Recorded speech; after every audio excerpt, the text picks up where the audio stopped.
Welcome everybody to Jack Does Horror. I'm Jack, and today I'm talking about Clive Barker and him making the news recently because he got his U.S. rights back to the 1987 film Hellraiser based on his novella The Hellbound Heart. Now, he doesn't get the rights back to the whole franchise, and this is where I kind of was surprised because not so much with 3 on up, but I was surprised that he wasn't part of any other movies, especially my personal favorite of the franchise, Hellraiser 2 Hellbound, because that to me was the coolest one and the best. The fact that Clive Barker wasn't part of that was kind of surprising. As far as Hellraiser goes, though, this is really good for anybody who is a fan of the Hellraiser franchise, Hellraiser series, because there is 2 projects that are in the works. One of them, that at least I know about, one of them being a movie and one of them being an HBO series.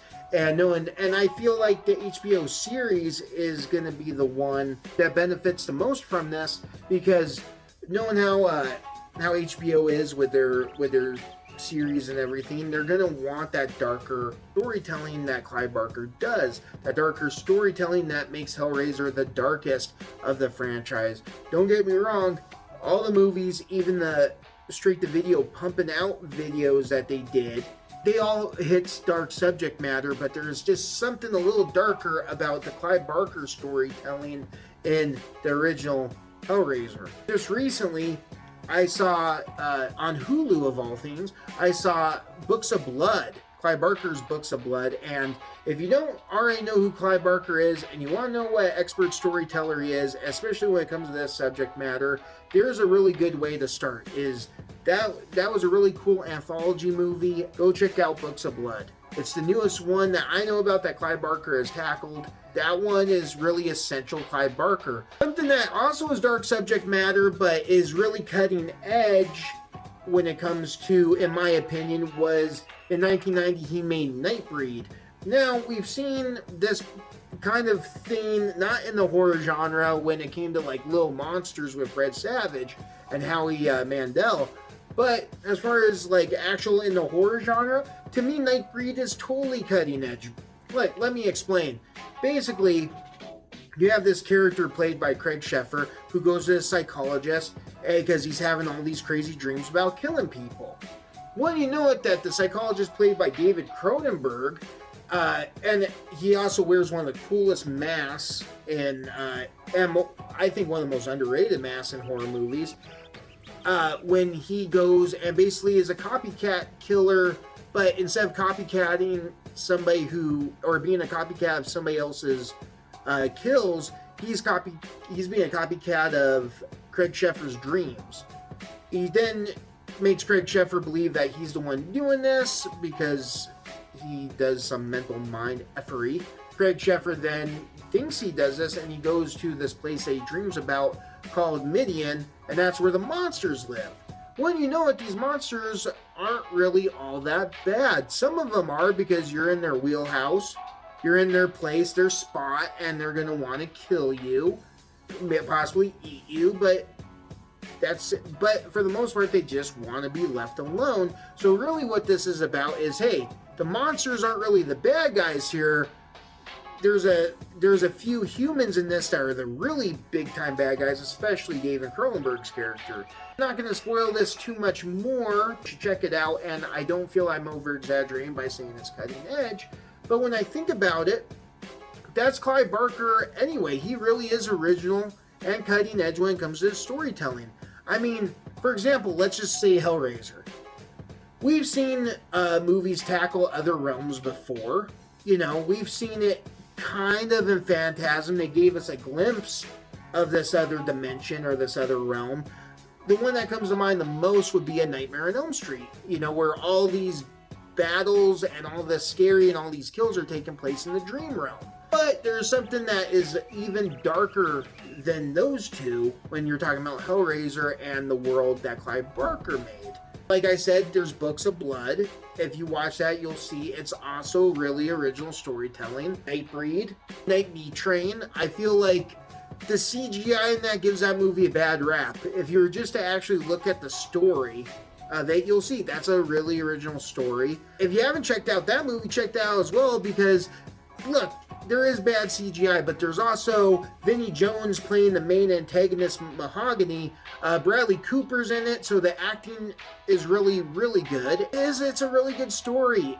Check it out. I know that there's a lot of these movies that kind of fly underneath the radar. That's a shame because Clive Barker really is a master storyteller. I know that a lot of his stuff, it's not for the squeamish. There's a lot of gore, there is a lot of torture. So if you're not into that, I get it, but what sucks is that does deprive you of one of the better storytellers of our generation.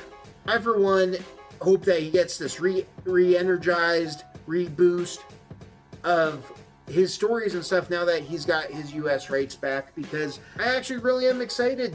I won't lie, I was already excited for the fact that they were doing more Hellraiser projects. I heard about them, like, oh cool, a Hellraiser project with an actual budget, that makes it even cooler.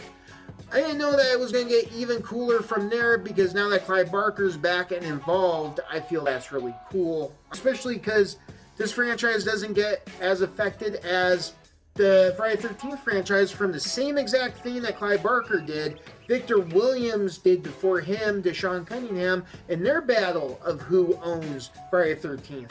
Now, here's where it gets weird for that, is because Victor Williams really owns the original movie, and Sean Cunningham is trying to protest that. He's trying to battle back that. And I really don't understand why, because you own adult Jason Voorhees. That's really why everybody checks out the movie, or checks out the movies. You know, I'm sure that you'd be living underneath a rock in the horror community to not know that Jason's mom and what she's done and where the original story comes from. So unless you're planning on rebooting and really need that in your story, Jason Voorhees, we all know you don't need the first original Friday the 13th, in my opinion, to do any other movies. As long as the lawsuit gets over with soon and we can start seeing Friday the 13th back on the big screen and in not just big screen but mainstream, then the better for all of us who love that franchise, better for all of us that are in the horror community. So yeah, Clive Barker, you know, I don't feel that affects as much as this battle with the Friday the 13th one.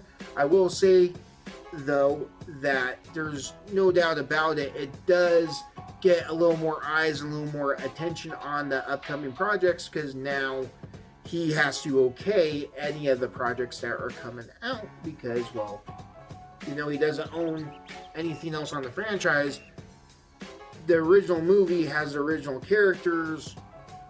You're going to do something about those characters, you gotta go through Clive Barker and get his stamp of approval. So I'm sure everything is going to be, at the very least, very creative, and has a real possibility of being very original from here on out.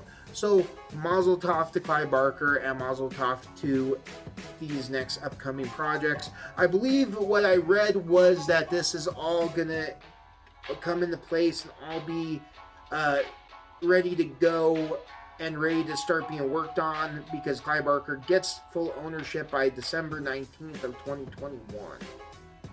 So, a little bit ways, but, you know,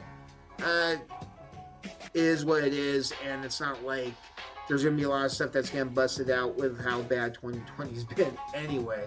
Alright, so, do you agree with me about Clive Barker? If so, or actually, whatever you think of Clive Barker, why don't you let me know in the comments below.